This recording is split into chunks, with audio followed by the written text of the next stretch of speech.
রাজবাড়ির রহস্য। আজ শুনবেন তৃতীয় পর্ব। দেবলীনা বড় গেটটার গায়ে দুম দুম করে ধাক্কা দিয়ে চেঁচিয়ে ডাকতে লাগলো, দুর্যোধন, দুর্যোধন, গেট খোলো, মনোজবাবু, শশাবাবু, গেট খুলে দিতে বলুন। কেউ সাড়া দিল না। কাকাবাবু একটা একটা করে সুটকেস বয়ে নিয়ে এলেন। তারপর জিজ্ঞেস করলেন, কি ব্যাপার, এরা টেলিগ্রাম পায়নি নাকি? দুটো টেলিগ্রাম পাঠানো হয়েছে। নিশ্চয়ই ঘুমিয়ে পড়েছে, এরা বড্ড তাড়াতাড়ি ঘুমোয়। সে কি, এর মধ্যে ঘুমিয়ে পড়বে? ওদের যে রান্না করে রাখতে বলা হয়েছে, আমরা আসবার আগেই ঘুমোবে? সন্ধ্যের পর 1 ঘন্টা জেগে থাকতেও এদের কষ্ট হয়, আগের বার দেখেছি তো। এবার দুজনে মিলে ধাক্কা দিতে লাগলেন গেটে।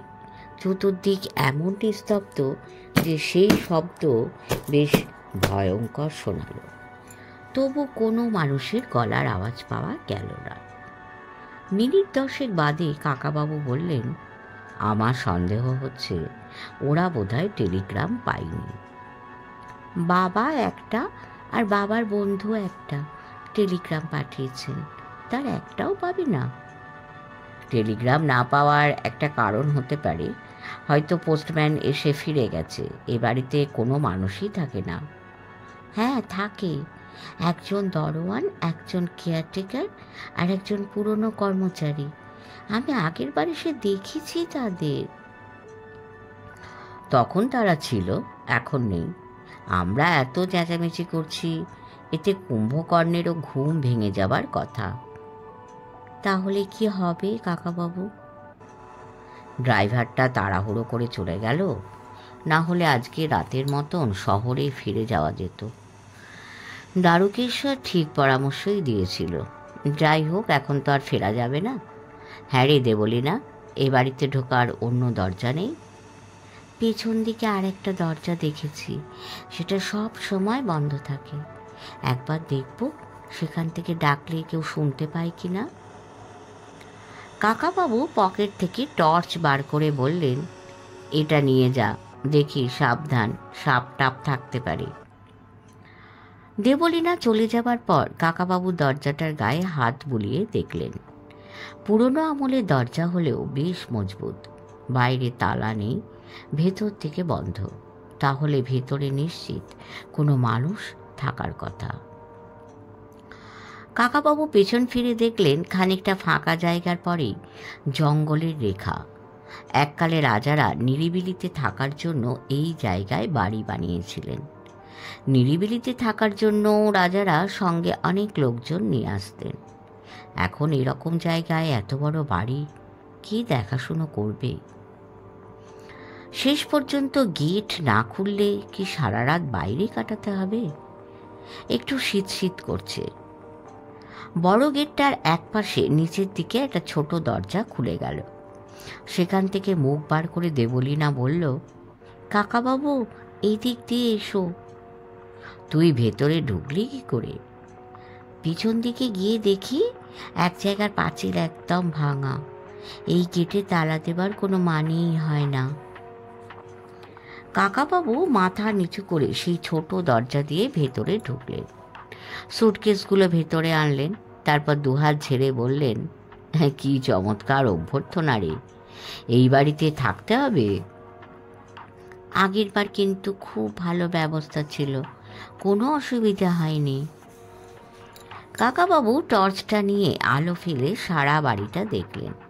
এত বড় বাড়িতে 2-4টে চোর ডাকাত লুকিয়ে থাকলে বোঝার সাধ্য নেই। এ বাড়ি পাহারা দেবার জন্য অনেক লোক দরকার, সেজন্যই বোধহয় কেউই পাহারা দেয় না। কয়েক পা এগিয়ে গিয়ে কাকাবাবু জোর গলায় বললেন, বাড়িতে কি কেউ আছে? দেবলীনা ডাকল, দুর্যোধন, শশাবাবু। এবারে একটা কোণ থেকে শব্দ শোনা গেল,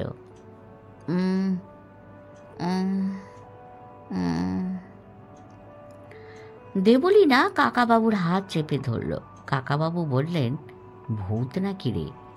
দারুকেশ্বরকে জোর করে ধরে আনা উচিত ছিল। আমি কোনো দিন ভূত দেখিনি, এবারে সেটা ভাগ্যে ঘটে যাবে বলে মনে হচ্ছে।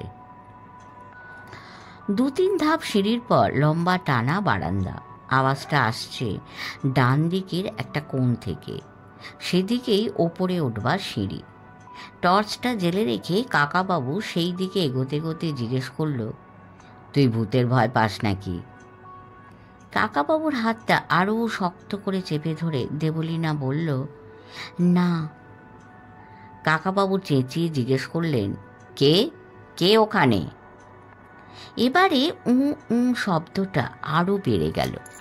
বোঝা গেল শব্দটা আসছে সিঁড়ির পাশের একটা ঘর থেকে। একটা ক্রাচ তুলে তিনি ঠেলা দিয়ে দরজাটা খুলে ফেললেন।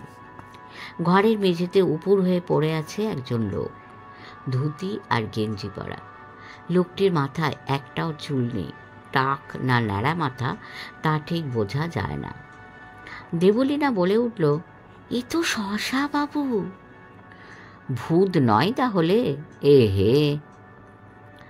দেবলীনা লোকটির কাছে গিয়ে হাঁটু গেড়ে বসে পড়ে বলল, শশাবাবু, ও শশাবাবু, কি হয়েছে আপনার? লোকটি এবার মুখ ফিরিয়ে বলল, মেরে ফেললে ওগো, আমাকে বাঁচাও, বাঁচাও। আপনাকে কে মেরে ফেললে? এখানে তো আর কেউ নেই। কে? তুমি কে মা? আমি দেবলীনা, মনে নেই আমাকে? কয়েকদিন আগেই তো আমি এসেছিলুম। ও, তুমি তুমি সেই সুন্দর দিদিমণি, তুমি এসে আমাকে বাঁচালে। ওরা তোমার কোনো ক্ষতি করেনি তো? ওরা মানে কারা? কি জানি দিদিমণি, তা কি জানি। ওরা আমার গলা টিপে মারতে এসেছিল। আমি আর এখানে চাকরি করব না। ওরে বাপ রে বাপ, প্রাণটা বেরিয়ে যেত আর একটু হলে। দুর্যোধন, মনোজবাবু, এরা সব গেলেন কোথায়? পালিয়েছে বোধহয়, আমাকে ফেলে পালিয়েছে। আমি রান্না করছিলাম, বুঝলে দিদিমণি, হঠাৎ ওপরতলায় ধরুম ধারাম। ওরে বাপ রে বাপ, ঠিক যেন শুম্ভুনি শুম্ভেদের যুদ্ধ শুরু। সে কি আওয়াজ! আমি কেড়ে বলে উঠতেই দেখি মনোজবাবু দৌড়ে পালাচ্ছে। দুর্যোধন বেটা বোধহয় আগেই লম্বা দিয়েছিল। তারপর ওপর থেকে কারা যেন দুদ্দার করে নেমে এলো। এই দেখো, এখনো আমার বুকটা হাঁপড়ের মতো ধরাস করছে। তারপর কি হলো? আমাকে গলা টিপে মারতে এলো গো দিদিমণি। মনোজবাবু কীরকম নেমো খারাপ বলো? ওকে আমি কত রকম রান্না করে খাওয়াই, আর সেই লোক কিনা বিপদের মুখে আমায় ফেলে পালিয়ে গেল। আমরা যে আসবো তোমরা জানতে না? টেলিগ্রাম পাননি? হ্যাঁ, পেয়েছি। তোমাদের জন্যই তো আমি রান্না করছিলুম গো। যাক, এতক্ষণে একটা ভালো খবর পাওয়া গেল। বেশ খিদে পেয়ে গেছে। রান্নাগুলো আছে তো, নাকি ওই শুম্ভুরা খেয়ে গেছে? দেবলীনা বলল, শশাবাবু, ইনি কাকাবাবু। এবারে কাকাবাবু এসেছেন, আর কোনো ভাই নেই। শশাবাবু উঠে বসে চোখ গোল গোল করে বলল, নমস্কার। আপনারা এ বাড়িতে থাকতে এলেন? হায় পোড়া কপাল, এখানে যে আপনাদের যত্ন আত্তি করার কোনো ব্যবস্থাই নেই। আগে কত কিছু ছিল, তার উপর এখন আবার এইসব উপদ্রব। আমরা যে গত মাসে এলুম, তখন তো ওপরে কোনো আওয়াজ টাওয়াজ শুনতেই পাইনি। মাঝে হয়, এই তো মাস 6 বাদে আওয়াজ শুরু হলো। সেবারে তোমাদের বলিনি, ভয় টয় পাবে। কলকাতার দাদাবাবুকে চিঠি লেখা হয়েছে, উনি কিছুই করছেন না। কাকাবাবু জিজ্ঞেস করলেন, ওরা আপনাকে গলা টিপে মারতে এসেছিল বললেন, তারপর কি হলো? আপনাকে মারল না কেন? শশাবাবু ফ্যাল ফ্যাল করে তাকিয়ে বলল, হ্যাঁ, কি বললেন? ওরা আপনাকে গলা টিপে মারতে এসেও শেষ পর্যন্ত ছেড়ে দিল কেন? ছেড়ে দিল মানে? আপনি চান ওরা আমাকে মেরে ফেললেই ভালো হতো? না না, আমি তা চাইব কেন। আমি জানতে চাইছি যে কারা সব যেন আপনাকে গলা টিপে মেরে ফেলতে এলো, তারপর কি হলো? তারা এমনি এমনি চলে গেল? তা তো জানি না, আমি অজ্ঞান হয়ে গিয়েছিলাম। তাদের চোখে দেখেছেন কীরকম দেখতে? অন্ধকার হয়ে গেল যে, সব বাতি নিভে গেল, শুধু আওয়াজ শুনেছি, বিকট আওয়াজ। ও ও কানে তালা লেগে গিয়েছিল। কাকাবাবু দুবার জোরে জোরে নিঃশ্বাস টেনে বললেন, ঘরের মধ্যে একটা গন্ধ পাচ্ছিস দেবলীনা? হ্যাঁ, পাচ্ছি। কিসের গন্ধ বলো তো? গন্ধ আর আওয়াজ, এই দিয়েই তো ওদের চেনা যায়। দ্বারকেশ্বর এরকমই বলেছিল না? তাহলে শশাবাবু, আপনি দয়া করে আমাদের খাওয়া দাওয়ার ব্যবস্থা করুন। কাল বাজার থেকে কয়েক প্যাকেট ধূপ কিনে আনবেন। ধূপের গন্ধ অনেক গন্ধ ঢেকে দেয়। আমরা কোন ঘরে থাকব? ঘর তো অনেকই আছে, যে ঘরে ইচ্ছে থাকতে পারেন, তবে উপরতলায় কি হয়ে আছে তা জানি না। দেখুন, আমার একটা পা খোঁড়া, বারবার সিঁড়ি দিয়ে ওঠানামা করতে আমার অসুবিধা হয়। আমি একতলাতেই থাকতে চাই। একতলায় যদি পাশাপাশি দুখানা ঘর থাকে, তাতে আমি আর দেবলীনা থাকতে পারি। না কাকাবাবু, একতলার ঘরগুলো কীরকম দিনের বেলাতেও অন্ধকার। ওপরের বারান্দা থেকে কি চমৎকার বৃষ্টি দেখা যায়। আমরা ওপরেই থাকব, তুমি বেশি ওপর নিচ করবে না। আর শশাবাবু, আমাদের লণ্ঠন বা হ্যাজাক কিছু দিন। অন্ধকারের মধ্যে কতক্ষণ দাঁড়িয়ে থাকবো? হ্যাঁ, হ্যারিকেন হ্যাজাক সবই তো থাকার কথা। দুর্যোধন বেটা কোথায় যে গেল? দেখছি রান্নাঘরের আলোটা যদি জ্বালা যায়। আপনি আলো জ্বালুন, ততক্ষণ দেবলীনা আর আমি ওপরতলাটা দেখে আসি। শশাবাবু আবার ভয় পেয়ে বললেন, না স্যার, আমায় একা ফেলে যাবেন না। একা থাকলে আমার মাথা ঘুরবে। হঠাৎ ওপরতলায় ঘট ঘট ঘট ঘট করে একটা আওয়াজ হলো, যেন একটা ভারী কিছু জিনিস গড়াচ্ছে। সেই আওয়াজে শশাবাবু ভয় পেয়ে প্রায় লাফিয়ে উঠে বলল, ওই যে শুনলেন শুনলেন, আবার আবার শুরু হলো। দেবলীনা অস্বাভাবিক চেঁচিয়ে বলল, আমি ওপরে যাব, আমি ওপরে গিয়ে দেখব। হ্যাঁ, ওপরে তো একবার যেতেই হয়। দেবলীনা, তুই টর্চটা ধর, আমার ঠিক ডান পাশে থাকবে। শশাবাবু, আপনি তো একা নিচে থাকতে পারবেন না, আপনিও আমাদের পেছনে পেছনে আসুন। শশাবাবু কাঁপা কাঁপা গলায় বললেন, হ্যাঁ, এখন ওপরে যাবেন না, ওরা বড় সাংঘাতিক। কী থেকে কী হয়ে যায় বলা যায় না।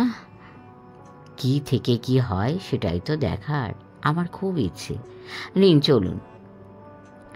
হাত ব্যাগ থেকে রিভলভারটা বার করে নিয়ে তার ডগায় একবার ফোঁ দিয়ে বললেন, অশরীরীদের গায়ে তো গুলি লাগে না, তবে মানুষের মূর্তিধারী যদি কেউ থাকে, তাদের জন্য এটা হাতে রাখা দরকার। সিঁড়ি দিয়ে আস্তে আস্তে উঠবি, তাড়াতাড়ি করার দরকার নেই। বেশ চওড়া কাঠের সিঁড়ি, একপাশে কারুকার্য করা রেলিং। একসময় পুরো সিঁড়িতেই কার্পেট পাতা ছিল, এখন তো ছিঁড়ে খুঁড়ে গেছে। কয়েক জায়গায় তার চিহ্ন দেখা যায়। সিঁড়ি দিয়ে ওঠার সময় পায়ের শব্দ হতে লাগলো।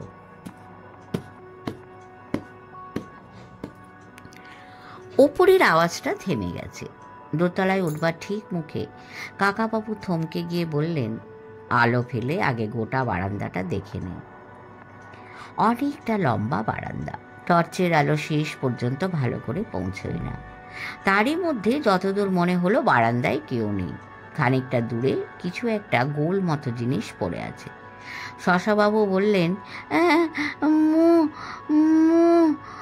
মুন্ডু ওই ওই যে একটা মুন্ডু। কার মুন্ডু বলুন তো? চলুন দেখা যায়। সেদিকে পা বাড়াবার আগে কাকাবাবু রিভলভারটা উঁচু করে গম্ভীরভাবে ঘোষণা করলেন, এখানে যদি কেউ লুকিয়ে থাকো সামনে এগিয়ে এসো, কোনো ভয় নেই, আমরা কোনো শাস্তি দেব না। তারপর তিনি দেবলীনার দিকে তাকিয়ে হেসে বললেন, ভূত টুত যদি থেকেও থাকে অনেক সময় তারাও মানুষকে ভয় পায়, বুঝলি? সব মানুষ যেমন সাহসী হয় না, সেরকম সব ভূতও সাহসী হতে পারে না। তারপর তিনি শশাবাবুর দিকে তাকিয়ে বললেন, ভয় পেলে মানুষের চোখের দৃষ্টিও নষ্ট হয়ে যায় বুঝি। ওই জিনিসটাকে আপনি একটা মুন্ডু বললেন কি করে? ওটা তো একটা ফ্লাওয়ার ভাস। বারান্দাটা রেলিংয়ের দিক ঘেঁষে হাঁটতে লাগলেন কাকাবাবু। সারি সারি ঘরগুলির সবকটারই দরজা বন্ধ। দেয়াল থেকে দুটো ছবি খসে পড়ে গেছে, এখানে ওখানে ভাঙা কাঁচ ছড়ানো। মেঝেতে যেটা গড়াচ্ছে সেটা একটা নীল রঙের গোল চিনেমাটির ফ্লাওয়ার ভাস, তার পাশে আরেকটা ওই রকম ফুলদানি ভাঙা। কাকাবাবু বললেন, তাহলে এই ব্যাপার? ওরা ভেঙেছে, ওরা এখানে দাপাদাপি করেছে। সেই ওরাদেরই তো দেখা পাওয়া যাচ্ছে না। সন্ধ্যের দিকে এখানে ঝড় বৃষ্টি হয়েছিল? আগে না, বৃষ্টি মাত্র কয়েক ফোঁটা, আর একটু জোরে হাওয়া দিয়েছিল শুধু। এই সময় একতলায় কি যেন ডেকে উঠল, শশাদা, ও শশাদা, বাবুরা এসেছেন। দেবলীনা বলল, ওই তো দুর্যোধন, দুর্যোধনের গলা।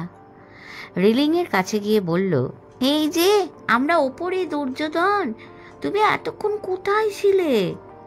দিদিমণি, তোমরা এসে গেছো? আমি তোমাদের গাড়ি দেখবার জন্য রাস্তায় দাঁড়িয়েছিলাম এতক্ষণ।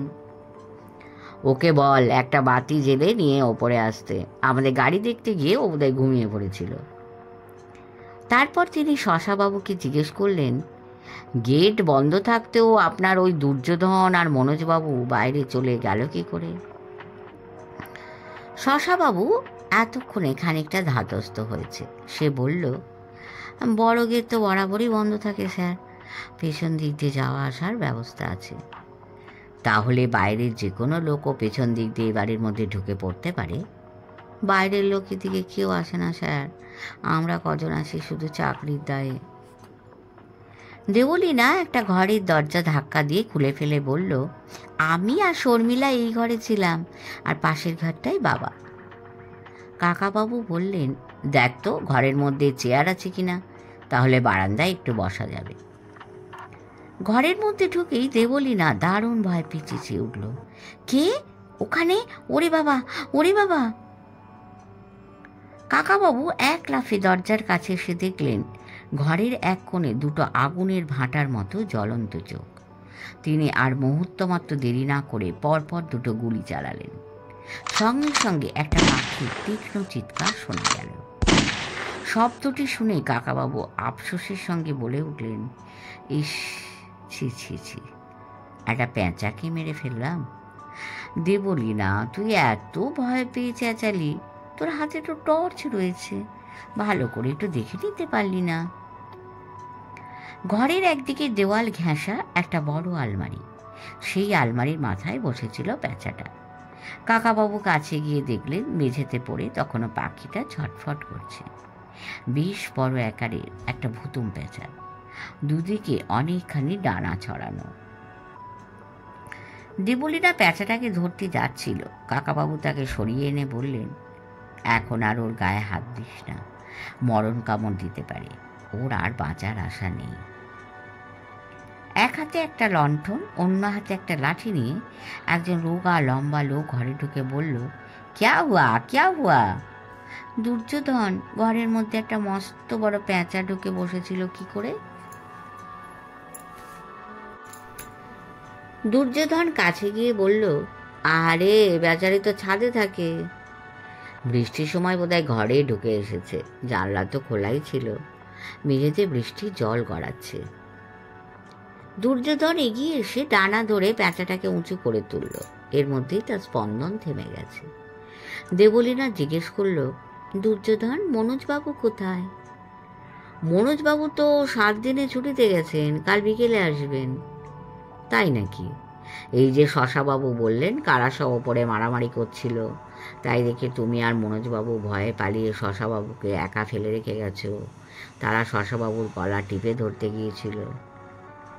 দুর্যোধন বলল, শশাদা, তুমি আজ আবার অনেক গাঁজা খেয়েছো। নিচের ঘরে সেই গন্ধটাই পেয়েছিলাম। মোটেই বেশি খাইনি, মোটে দুটো টান দিয়েছি। তোকে যে দেখলুম দৌড়ে চলে যেতে। আপনারা এমন প্যানিক সৃষ্টি করেছিলেন যার জন্য প্যাঁচাটা মরল। আমি পাখি মারা মোটেই পছন্দ করি না। হুতুম প্যাঁচার চোখ অন্ধকারে হঠাৎ দেখলে সবারই ভয় লাগে। শুধু শুধু দুটো গুলিও খরচ হয়ে গেল। দুর্যোধন প্যাঁচাটাকে তুলে নিয়ে বাইরে চলে গেল। কাকাবাবু শশাবাবুকে বললেন, আপনি এবার খাবার গরম করুন। কয়েকটা ঘরে তালা বন্ধ দেখলাম, চাবিগুলো কার কাছে আছে? শশাবাবু টাক মাথায় হাত বুলোতে বুলোতে বলল, সেসব ওই দুর্যোধনের কাছে থাকে, আমি রান্না বান্না করি। দুর্যোধন মিথ্যে কথা বলেছে, ও ভয় পেয়েই বাড়িয়েছিল। ওপরে ছবির কাঁচগুলো ভাঙল কে? ফুলদানিটা কি আপনা আপনি বারান্দায় গড়াচ্ছিল? একটু বাদে দুর্যোধনকে ডেকে সব কটা ঘরের দরজা খুলে দেখা হলো। কোনো ঘরেই অস্বাভাবিক কিছু চোখে পড়ল না। ঘরগুলোতে অনেকদিন ঝাঁট পড়েনি বোঝা যায়। কাকাবাবু প্রত্যেকটি ঘরের ভেতর ঢুকে পরীক্ষা করে দেখলেন। দক্ষিণ দিকের একেবারে কোণের ঘরটির সামনে এসে দুর্যোধন বললেন, এটা বাবু তোষক ঘর, তালাটা খোলো। কর্তাবাবুরা এই ঘর খুলতে বারণ করেছেন। এ চাবি আমার কাছে নাই, মনোজবাবুর কাছে আছে বোধ করি। তোমরা কলকাতার বাবু যে আমাদের বলে দিয়েছেন আমরা এ বাড়ির যে কোনো জায়গায় থাকতে পারি। আমি এই ঘরটাও দেখতে চাই। মনোজবাবু কি চাবি সঙ্গে নিয়ে গেছেন?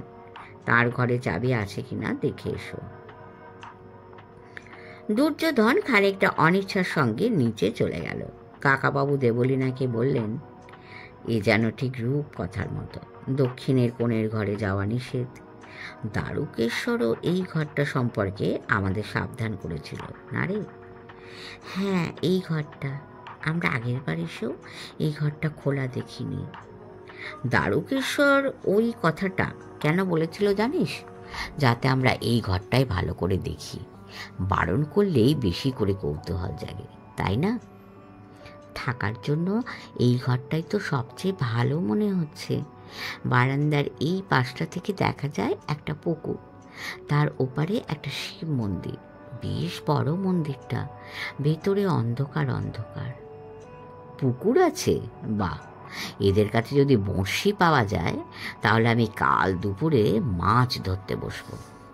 আচ্ছা দেবলীনা, এই বাড়িটার উল্টো দিকে যে জঙ্গলটি রয়েছে তার মধ্যে বালির একটা টিলা আছে, তাই না? জঙ্গলের মধ্যে টিলা আছে তুমি কি করে জানলে? তোর বাবার কাছে শুনেছি। তুই সেই টিলাটার ওপরে উঠেছিস? না তো। আগের বার এসে উঠিসনি? সেখান থেকে কি অনেক দূর দেখা যায়? আমি দেখিনি তো টিলাটা। দেখিসনি? ও ঠিক আছে, তুই আর আমি দুজনে মিলে এই বাড়ি দেখতে যাব। এমন সময় দুর্যোধন আর একটা চাবির গোছা নিয়ে এলো। তার মধ্যে থেকে একটা চাবি বেছে কাকাবাবুর দিকে এগিয়ে দিয়ে বলল, আপনি খুলুন বাবু। কেন, তোমার আপত্তি কিসের? এই ঘরে আমাদের মেজ রাজাবাবুর মেয়ে চম্পা, সে মরে গেল তো। সোনার প্রতিমা ছিল, বড় সুন্দর ছিল, অনেকটা এই দিদিমণির মতো দেখতে। কি হয়েছিল তার? আর বাবু বলবেন না সে কথা, মনে পড়লেই বড় কষ্ট হয়। তারপর থেকে মেজ রাজাবাবু আর এলেনই না এ বাড়িতে। কাকাবাবু তালাটা খুললেন, দুর্যোধনের কাছ থেকে আলোটা নিয়ে পা বাড়ালেন ভেতরে। ঘরটা লেপ তোষক বালিশে প্রায় ভর্তি। অনেকগুলো ঘরের বিছানা এখানে জড়ো করে রাখা আছে, খুব ন্যাপথলিনের গন্ধ। কাকাবাবু বেশ নিরাশই হলেন ঘরটা দেখে। এই অন্তত কিছু চামচিকেও যদি ওড়াউড়ি করতো তাহলে গাটা একটু ছমছম করতে পারত। দেবলীনা আর দুর্যোধন দরজার কাছে এসে দাঁড়িয়েছে। কাকাবাবু বললেন, এই ঘরটায় শোয়া যাবে না রে। এখানে যে বিছানার পাহাড়, এত বিছানা সরাবে কে?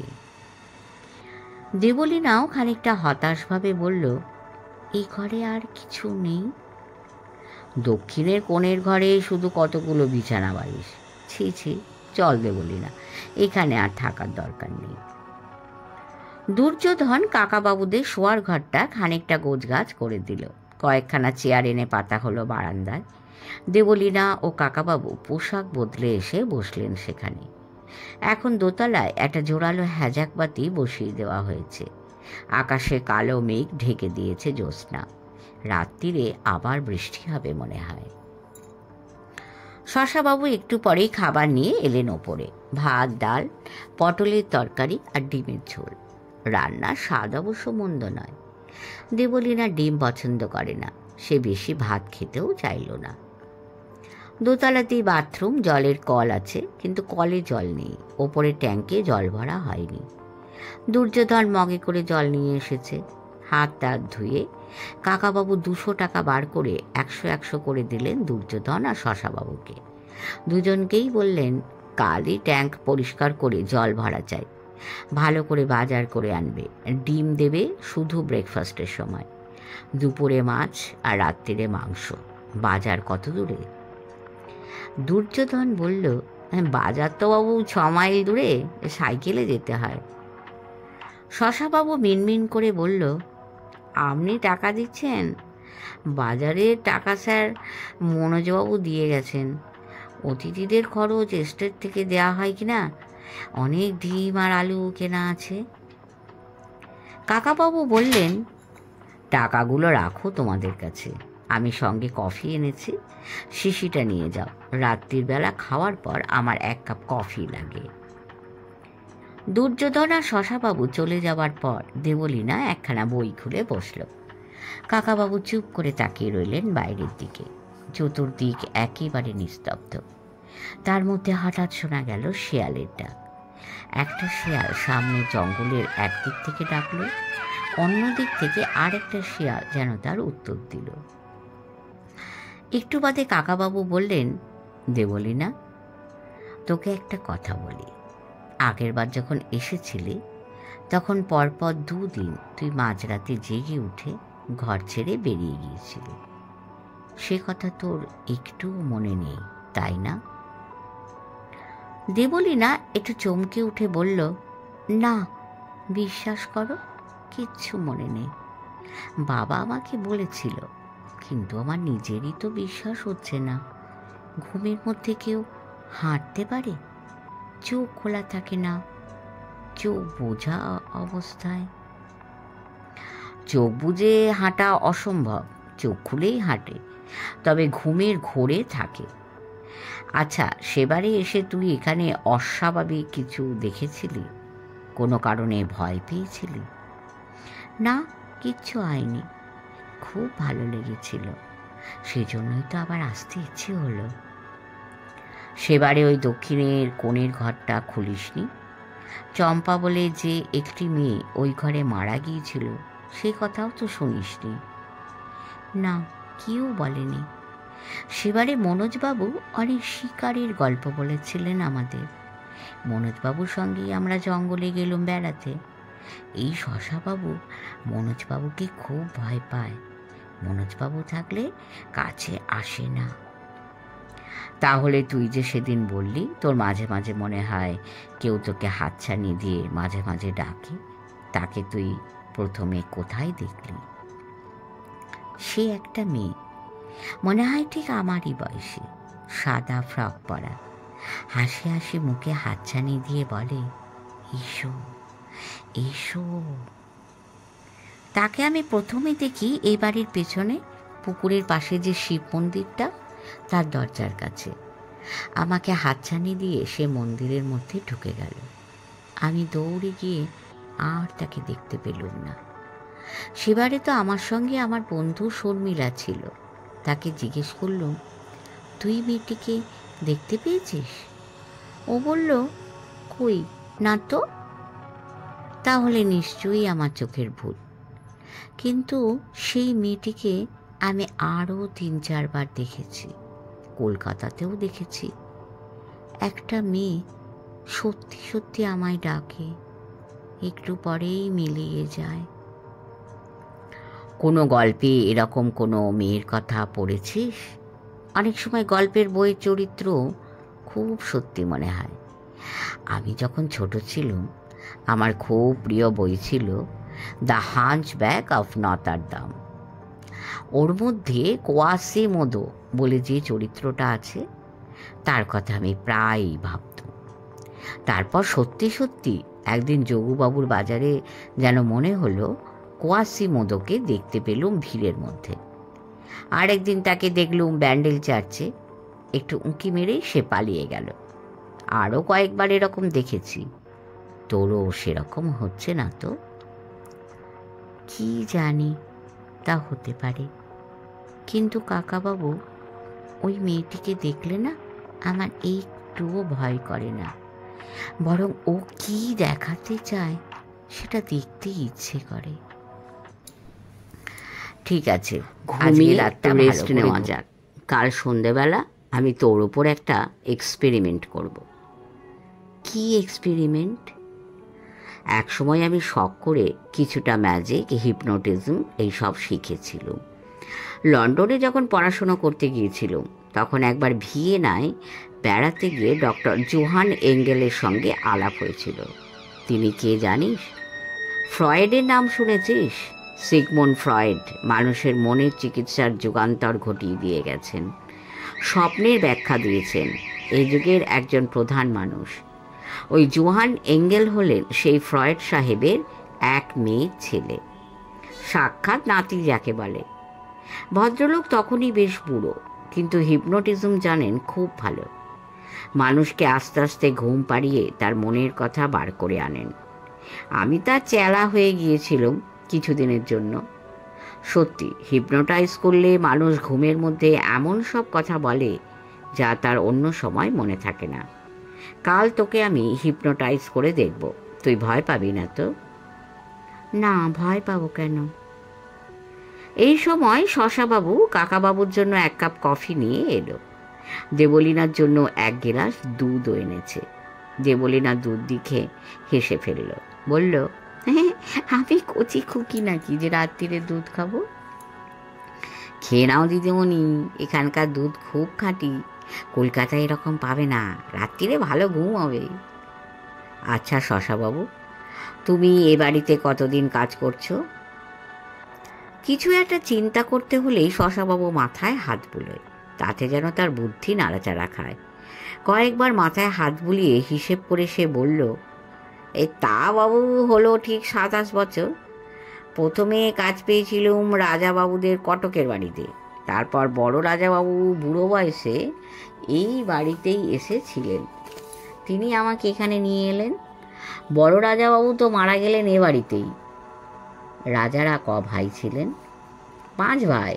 তার মধ্যে বেঁচে আছেন মাত্র 2 জন। ছোট রাজাবাবু থাকেন ভুবনেশ্বরে আর মেজ রাজাবাবু কলকাতায়। এখন তো আর প্রায় কেউই আসেনি না, শুধু শুধু বাড়িটা ফেলে রেখেছেন আর আমাদের মাইনে গুনছেন। বাড়িটা বিক্রি করে দিচ্ছেন না কেন? এত বড় বাড়ি এই জঙ্গলের দেশে কে কিনবে? মেজ রাজাবাবু চেয়েছিলেন বাড়িটা গভর্নমেন্টকে দিয়ে দিতে, কলেজ বা হাসপাতাল করার জন্য। ছোট রাজাবাবু তাতে রাজি নন, তার টাকা চাই। 2 ভাইতে ভাব আছে। রাজাবাবুদের মধ্যে খুব ভাব। ছোট রাজাবাবু টাকা চাইলে মেজ রাজাবাবু দিতে কখনো আপত্তি করেন না শুনেছি। বড় রাজাবাবুর ছেলে, তিনিও থাকেন কলকাতাতে। সেই বড় কুমারবাবুও মেজ রাজাবাবুকে খুব ভক্তি করেন। তবে মেজ রানীমা আর ছোট রানীমার মুখ দেখা দেখি বন্ধ। একবার হয়েছিল কি জানেন? ছোট রানীমার এক ভাই এখানে দলবল নিয়ে শিকার করতে এসেছিল। তারপর সে এই বাড়িতে খুন হয়ে গেল। তাই নাকি? কে খুন করলো? ধরা তো কেউ পড়েনি। লোকে বলে মেজ রাজাবাবুর ছেলে তখন এখানে ছিল, তার সঙ্গে ওই শালাবাবুর ঝগড়া হয়েছিল খুব। ওই মেজ কুমারটি খুন করেছে। পুলিশ কেস হয়নি। এইসব বড় বড় লোকেদের ব্যাপারে কি পুলিশ কিছু করতে পারে স্যার? গল্প শুনেছি কয়েক পুরুষ আগে এই রাজাদেরই বংশের একজন তরোয়াল দিয়ে একজন পুলিশ ইন্সপেক্টরের মুন্ডু কেটে ফেলেছিলেন এক কোপে। তাঁরও কোনো শাস্তি হয়নি। তিনি চলে গিয়েছিলেন গোয়াতে। এই বাড়িতে তাহলে অনেক রোমহর্ষ ঘটনা ঘটেছে বলো? আগে হ্যাঁ স্যার, রাজাদের ব্যাপার। খুন জখম তো লেগেই ছিল এককালে। কাকাবাবু দেবলীনার দিকে তাকিয়ে বললেন, রাজাবাবু, রানীমা, বড় কুমার, এইসব শুনলে কীরকম মজা লাগে না রে? জমিদারি নেটিভ স্টেট কবে উঠে গেছে, তবু এখনও অনেকে রাজা রাজকুমার টাইটেল রেখে দিয়েছে। কলকাতার মতন শহরে এইসব লোকেরা পাশ দিয়ে হেঁটে গেলেও কেউ পাত্তা দেবে না। সেজ রাজাবাবুর ছেলেই তো তোর বাবার অফিসে চাকরি করে। শশাবাবু বলল, এখানকার লোকেরা কিন্তু রাজাবাবুদের দেখলেই প্রণাম করে। এই বাড়িটায় এলে অনেকটা পুরনো আমলে ফিরে গেছি মনে হয়। এই সময় হঠাৎ একটা দরজা খোলার শব্দ হতেই সবাই চমকে তাকালো। সেই দক্ষিণের কোণের ঘরটার দরজার দুটো পাল্লাই খুলে গেছে। সেখান থেকে বেরিয়ে এলো একজন মানুষ, পায়ে বোধহয় খড়ম পড়া। খট খট শব্দে এদিকেই এগিয়ে আসতে লাগলো।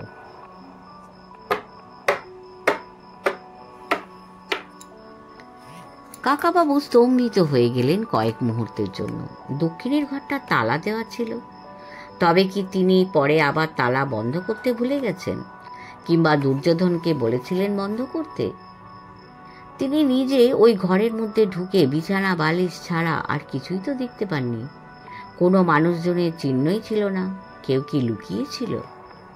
প্রায় অসম্ভব সেটা। কেউ লুকিয়ে থাকলেও এখন এরকমভাবে প্রকাশ্যে বেরিয়ে আসবে কেন?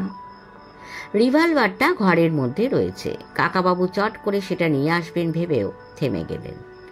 যে লোকটি এগিয়ে আসছে তাকে এবার অনেকটা স্পষ্ট দেখা গেল। একজন বেশ লম্বা বৃদ্ধ লোক।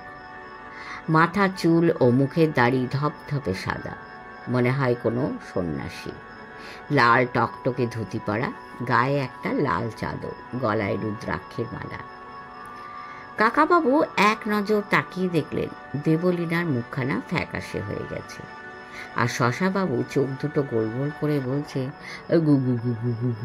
গুরুদেব। কাকাবাবু চাপা গলায় জিজ্ঞেস করলেন, কে ইনি, তুমি জানো? রাজাদের গুরুদেব, মাঝে মাঝে আসেন, 100 বছরেরও বেশি বয়স। এই ঘর থেকে কি করে এলেন? জানি না। ওরে বাবা বাবা বাবা। বৃদ্ধটি অনেক কাছে চলে এসেছেন। তাঁর চোখ সামনের দিকে। এই তিনজনকে যেন তিনি দেখতেই পাচ্ছেন না। কাকাবাবু হাত জোর করে বললেন, নমস্কার। বৃদ্ধটি একটি হাত তুলে কাকাবাবুর দিকে আশীর্বাদের ভঙ্গি করলেন, কিন্তু থামলেন না। আরও খানিকটা এগিয়ে গিয়ে নামতে লাগলেন নিচে যাওয়ার সিঁড়ি দিয়ে। তার খড়মে শব্দ হতে লাগলো, খট খট খট খট খট। কাকাবাবু এমন অবাক হয়ে গেছেন যে তার গলা দিয়েও আর কোনো শব্দ বেরোল না। শেষ হলো 3য় পর্ব। 4র্থ পর্ব শিগগিরই দেওয়ার চেষ্টা করব। মঙ্গলময়ের করুণায় সবাই ভালো থাকবেন। সাবস্ক্রাইব করে আমাদের পাশে থাকবেন। কমেন্ট করে জানাবেন কেমন লাগছে। নমস্কার।